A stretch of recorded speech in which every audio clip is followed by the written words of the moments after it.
મારું નામ મહેશભાઈ ઈશ્વરભાઈ ચૌધરી છે અને આજે હું યુગવંદનાના પ્લેટફોર્મ ઉપરથી આપને ફોરેસ્ટની ભરતી વિશે થોડી માહિતી આપવા માગું છું।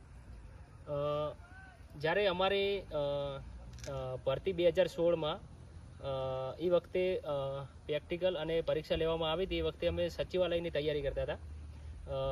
ફોરેસ્ટની ભરતી માટે એટલું બધું કોઈ ખાસ વાંચવાનું કે એ બધું એટલું બધું રાખ્યું નહોતું અમે, પણ સચિવાલયની પરીક્ષાને સાથે સાથે એનું થોડું પર્યાવરણલક્ષી સામાન્ય જ્ઞાન અને ગણિત ઉપર થોડો ભાર વધારે આપ્યો હતો। તો એના પછી જ્યારે પરીક્ષા આપી એના પછી જ્યારે પાસિંગ માર્ક સાથે મેં પાસ થઈ ગયા હતા, પણ જ્યારે મહત્ત્વનું ફોરેસ્ટની પરીક્ષામાં પ્રેક્ટિકલ છે, જે પ્રેક્ટિકલ બહુ હાર્ડ હોય છે, જે આર્મી કરતાં પણ થોડી દોડ જે છે એ મહત્ત્વની હોય છે, કારણ કે આ આખા ફોરેસ્ટની પરીક્ષામાં જે પ્રેક્ટિકલની જે દોડ હોય છે એ બહુ હાર્ડ પડે છે, જે મોસ્ટ ઓફલી બધા જ લોકો તે દોડમાં જ નીકળી જતા હોય છે। ત્યારે તમને સ્ટેપ વાઇઝ હું થોડું સમજાવવા માગીશ કે પ્રેક્ટિકલમાં કઈ રીતનું હોય છે।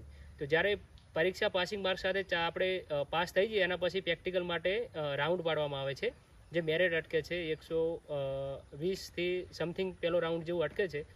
તો એમાં પહેલા રાઉન્ડમાં હોય છે જ્યારે 6 મિનિટની દોડ હોય છે 1600। બીજું કે એના પછી લાંબી કૂદ હોય છે 15 ફૂટની, એના પછી 4.3 ફૂટનો ઊંચો કૂદ હોય છે, એના પછી 8 પુલઅપ્સ હોય છે, એના પછી 18 ફૂટ રસો ચડવાનો હોય છે, એના પછી સાતી વજન હાઇટ એ નોર્મલી છે બધા માટે એના। અને બીજો જે રાઉન્ડ છે એમાં એ બધું પૂરું થાય એના પછી જે 25 કિલોમીટરનું 4 કલાકમાં વોકિંગ ટેસ્ટ આપવામાં આવે છે।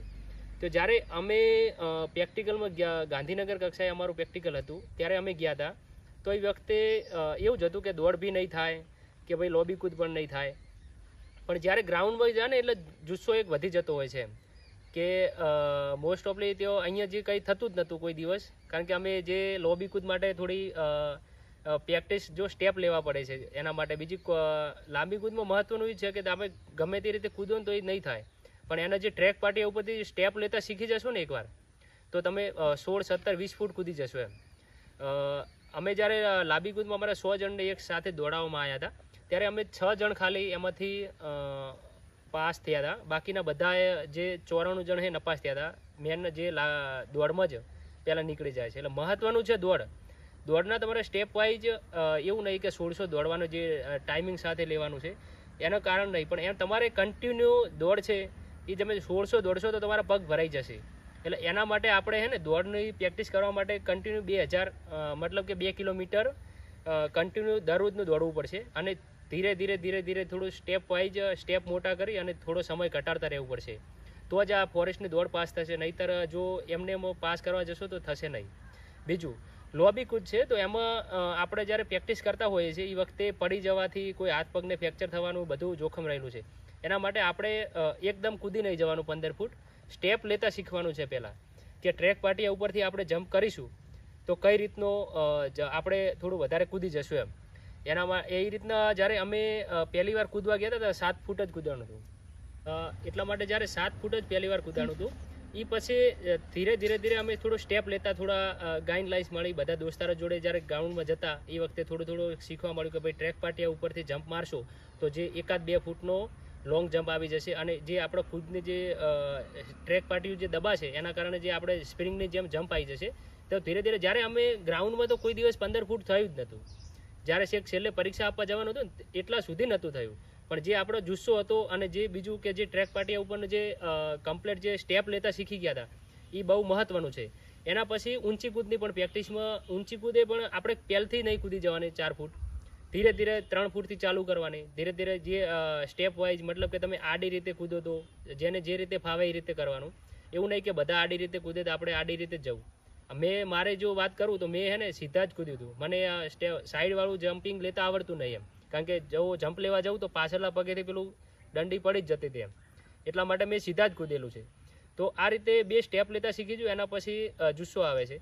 પછી બીજું તો શું, રસ્સા ચડની થોડી પ્રેક્ટિસ જોશે, કારણ કે ત્યાં પગ અડાડવાના નહીં હોતા, ઓનલી ફોર હાથથી રસો ચડવાનો હોય છે, પણ જો કે રસો જાડો હોવાથી એકદમ થઈ જતું હોય છે, લગભગ બધાને એટલું બધું ઓકવર્ડ નહીં થતું। આ બધું પ્રેક્ટિસ કર્યા પછી પુલઅપ્સ છે, તો પુલઅપ્સમાં તો ઓલરેડી થઈ જ જતા હોય બધાને, કારણ કે આટલી પ્રેક્ટિસ કરતા હોય 8 પુલઅપ્સ જ હોય છે। તો જ્યારે અમે ગ્રાઉન્ડમાં ગયા હતા ત્યારે પહેલાં દોડ પૂરી કરી હતી, દોડ એવી અશક્ય જ લાગતી હતી કે 6 મિનિટમાં 1600 દોડવું ને એટલે બહુ જ ડિફિકલ્ટ છે. પણ તેઓ ગયા પછી કન્ટિન્યુ તમારે રાઉન્ડ પકડી રાખવા પડે કે આપણે એક રાઉન્ડ દોડવા માટે 1.5 મિનિટનો સમય મળતો હોય છે. તો પહેલો રાઉન્ડ છે એ તમે કન્ટિન્યુ 1.5 મિનિટમાં પૂરો કરો તો બેસ્ટ છે. બીજો રાઉન્ડ થોડો 5 સેકન્ડ ઘટાડો, એના પછી ત્રીજા રાઉન્ડમાં 10 સેકન્ડ ઘટાડો, અને તમારે એ જે 5 સેકન્ડ 10 સેકન્ડ ઘટાડેલી હશે ને એ છેલ્લા રાઉન્ડમાં તમારે મધરે આવી જાય. તમે થોડા થાકી જશો તો બી 15 સેકન્ડ તમને મળી જશે તો થોડું પૂરું કરવા માટે. પછી માઇક્રો સેકન્ડ પણ મહત્વની હોય છે, કારણ કે 6 મિનિટ છે એટલે બધા લગભગ મોસ્ટ ઓફલી બધા જ 3 કે 5 સેકન્ડ માટે ફેલ થતા હોય છે. એના પછી જ્યારે લાંબી કૂદ માટે 3 ટ્રાય આપવામાં આવે છે. ત્યારે મારી વાત કરું તો હું પહેલાં ટ્રાય ફેલ જ થયો હતો, 16.5 ફૂટ કૂદ્યો હતો, પણ થોડો ફાઉલ થઈ ગયો હતો, કારણ કે જે ચૂનો ટ્રેક પાટિયાથી થોડો આગળ પગ નીકળી ગયો હતો, ખાલી અડધો ઇંચ, તો બી ફાઉલ ગણ્યો હતો અને નહોતું ગણાયું. એના પછી જ્યારે બીજી વાર કૂદ્યો ત્યારે કમ્પ્લીટ જમ્પ આવી ગયો હતો ને, 16 ફૂટ જેવું અંદાજે થઈ ગયું હતું. એના પછી લાંબી કૂદમાં પણ જો મેં તમને આગળ જ વાત કરી એ રીતે કે જે આડી રીતે કૂદવા ગયો તો નહોતું થયું, પણ જ્યારે બીજા ટ્રાયમાં સીધી રીતે જ હું કૂદ્યો હતો તો કમ્પ્લીટ થઈ ગયું હતું. એના પછી જ્યારે રસ્સો ચડ છે પછી બધું તો કન્ટિન્યુઅસ એકદમ નોર્મલી જ છે, બધું થઈ જશે. એના પછી જ્યારે અમારો આ પ્રેક્ટિકલમાં જે બધું પૂરું થયું એના જ્યારે સાથી વજન હાઇટ બધું પૂરું થયું એના પછી ડોક્યુમેન્ટ માગ્યા હતા, અને ડોક્યુમેન્ટ વેરિફિકેશન સ્થળ ઉપર જ કરે, જે પાસ થઈ જાય એમને સ્વપ્રમાણિત કરી અને નકલો લઈ લેતા હોય છે, અને ડાયરેક્ટ પછી આપણને ઘેર આવીએ એના પછી ડાયરેક્ટ બોલાવે છે કે તમને હવે વોકિંગ ટેસ્ટ માટે બોલાવવામાં આવશે. વોકિંગ ટેસ્ટમાં તો શું હોય કે નોર્મલી ચાલવાનું જ હોય છે, પણ કન્ટિન્યુ કલાકે તમારે 6.5 કિલોમીટર જેવું ચાલવાનું થાય છે. એ જો નોર્મલી જ હોય છે, એને કોઈ પ્રેક્ટિસની કોઈ જરૂર નહીં, કારણ કે એ તો બધા જ સાથે હોય એટલા માટે થઈ જ જતું હોય છે. અને જે ગાંધીનગર કક્ષાએ અમારું લીધું હતું, જે ચિલોડા થઈને આખું પૂરું ગાંધીનગરનો આખો ચક્કર મરાયો હતો, એ વખતે લગભગ મોસ્ટ ઓફલી બધા જ પાસ થઈ ગયા હતા, કોઈ ફેલ નહોતું થયું. એના પછી જ્યારે અમે બધું પાસ કર્યું એના પછી અમે ઘેર આવ્યા હતા. એના 2-3 મહિના પછી અમને પાલ ગઢવાલ કક્ષાએ વિજયભાઈ રૂપાણી સાહેબના હસ્તે ઓર્ડર લેવા માટે બોલાયા હતા, ત્યાં અમને ઓર્ડર આપ્યા હતા. એના પછી જ્યારે અમે ડિવિઝનમાં હાજર થયા હતા અહીંયા બનાસકાંઠા ફોરેસ્ટ ડિવિઝનમાં, કારણ કે અમે બનાસકાંઠામાં ફોર્મ ભર્યું હતું અને બનાસકાંઠામાં જ અમારી પોસ્ટિંગ હતી. તો અહીંયા આવ્યા પછી અમને ખબર પડી કે ફોરેસ્ટ ડિપાર્ટમેન્ટનું 2 ડિપાર્ટમેન્ટ છે, કે એક સામાજિક વનીકરણ છે, બીજું નોર્મલ છે જે વાઇલ્ડ લાઈફ કહીએ. તો પહેલાં ખબર જ નથી ઓલરેડી કે ફોરેસ્ટ ડિપાર્ટમેન્ટમાં કે કઈ શું આવે છે કે કશું કોઈ એના વિશે કોઈ માહિતી નથી એટલી બધી. અહીંયા આવ્યા પછી ખબર પડી કે પછી અમારો ઓર્ડર થયો એ સામાજિક પેલા નોર્મલ વિભાગમાં થયો, અને અમારા દોસ્તારો બીજા બધા હતા એમને અમુક જે ડિવાઈડ કર્યા હતા, 30 જણા આમાં 30 જણા પેલામાં. પછી પહેલું પોસ્ટિંગ અહીંયા દાંતા હતું. તો જે આવ્યા પછી નેચરલ સાથે રહેવાનું, જે નેચરલમાં કામ કરવાનું, કે વાઇલ્ડ લાઈફનું લગતું કામ હોય કે રેસ્ક્યુની બાબત છે, બધું અહીંયા આવ્યા પછી થોડું શીખવા મળ્યું. એકાદ 15 દિવસ 20 દિવસ જેવી નોકરી કરી એના પછી અમને તાલીમ માટે મોકલવાના હતા બેન્ચને. તો અમારે આપણે ફોરેસ્ટ ડિપાર્ટમેન્ટની તાલીમ કાંકરાપાર અને ડુંગળા, અને એક તાલીમ સેન્ટર છે રાજપીપળા જે આરએફઓનું છે, પણ જો આરએફઓની બેન્ચ ના હોય તો વનરક્ષકોને તાલીમ આપતા હોય છે તેઓ. તો 3 જગ્યાએ તાલીમ થાય છે.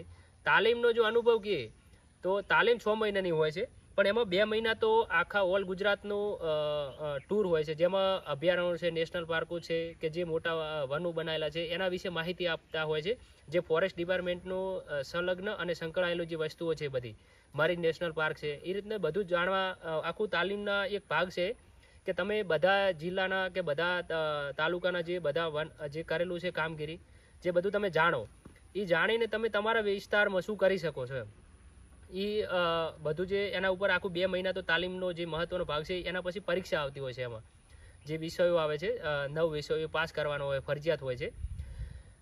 એના પછી તાલીમ પૂરી કરીને જ્યારે અમે આવ્યા એટલે પછી અમારું પોસ્ટિંગ બદલાણું હતું એમ વાઇલ્ડ લાઈફ. અને અત્યારે હાલ અમે બાલારામ છું, wild life Balaram Ambaji wild life સેન્ચ્યુરીમાં, અહીંયા બાલારામ ચિત્રાસણી બીટ ઉપર છું. અહીંને જો મુખ્યત્વે કામગીરી જોવા જઈએ તો અહીંયા વાઇલ્ડ લાઈફનું લગતું ઘણું બધું કામ હોય છે, જે રેસ્ક્યુ ટીમનો મેમ્બર તરીકે પણ છું, જે દીપડા છે, રીંછ છે, એમનું રેસ્ક્યુ કરવાનું હોય છે, જે અમને એક નોકરી જેવું નહીં લાગતું, પણ ઘર જેવું એક આત્મીયતા સાથે જે વન્ય પ્રાણીઓ સાથે અમે જોડાયેલા છીએ, અને જે આનંદ સાથે જે નોકરી કરવાની જે મજા આવે છે જે કોઈ બીજા ડિપાર્ટમેન્ટમાં નથી, જે અહીંયા ફોરેસ્ટમાં આવ્યા પછી અમને અહીંયા જાણવા મળ્યું. અને જે અમે 2016થી નોકરી કરું છું, આ 5 વર્ષ ક્યાં ગયા ને ખબર જ નહીં પડી. એટલે તમારા બધા જે આવનારી ભરતી છે જે 823 જગ્યા માટેની, તો હું એવી આશા રાખું છું કે તમે થોડું આ મેં જે યુગ વંદનાના માધ્યમથી જે તમને થોડું ટિપ્સ આપી છે એને ફોલો કરી અને તમે પણ અમારી સાથે જોડાઈ જાઓ, એવી તમને બધાને શુભેચ્છા અને આવકાર્યો છું. બસ હસ્તું.